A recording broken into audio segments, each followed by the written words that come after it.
சாலமோனுடைய நாட்களிலே அவன் மிகவும் அருமையாக தங்கத்தினாலே பரிசைகளையும் ஈட்டிகளையும் கேடகங்களையும் உண்டாக்கினான்.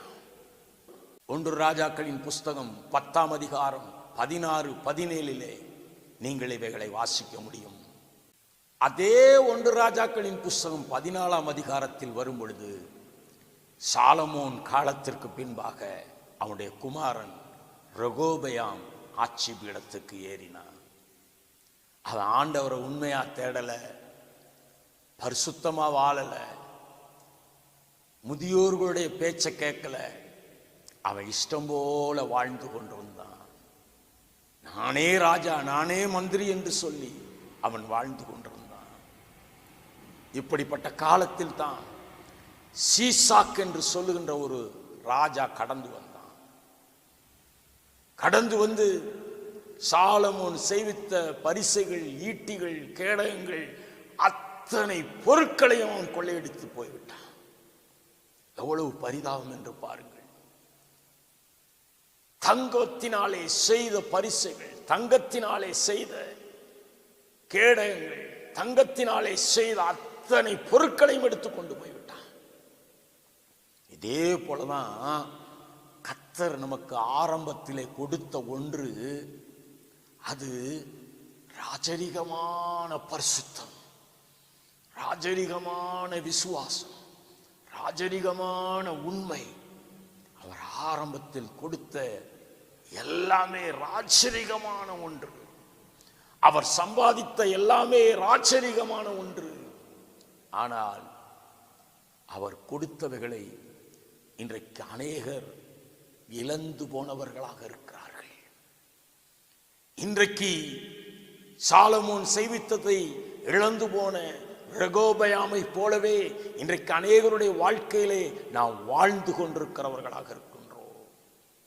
பாருங்கள், ரெகோபெயாம் அதற்கு பதிலாக வெண்கலத்தினாலே சில கேடகங்களையும் ஈட்டிகளையும் பரிசைகளையும் செய்து என்னிடத்திலும் இருக்கிறது என்று சொல்லி அவன் காட்டினான்.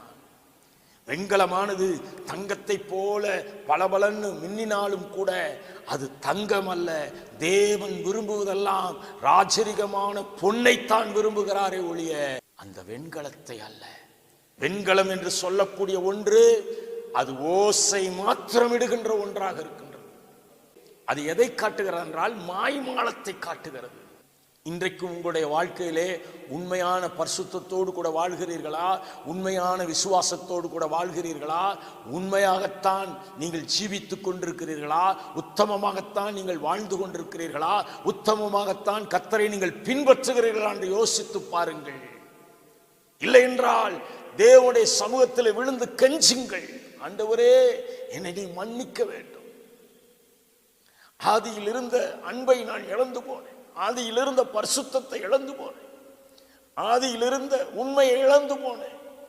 தயவு செய்து என்னை மன்னியும் என்று கெஞ்சும் பொழுது ஏசாயா தீர்க்கதரிசிக்கு இறங்கினவர் நமக்கும் இறங்குவார். பலிபீடத்திலிருந்து அக்கினி நெருப்பை கொண்டு வந்து ஏசாவின் நாவை தொட்டவர் நம்மையும் அவர் தொடுவார். நாம் இழந்து போன பரிசுத்தமான வாழ்க்கை ஆண்டவர் தருவார்.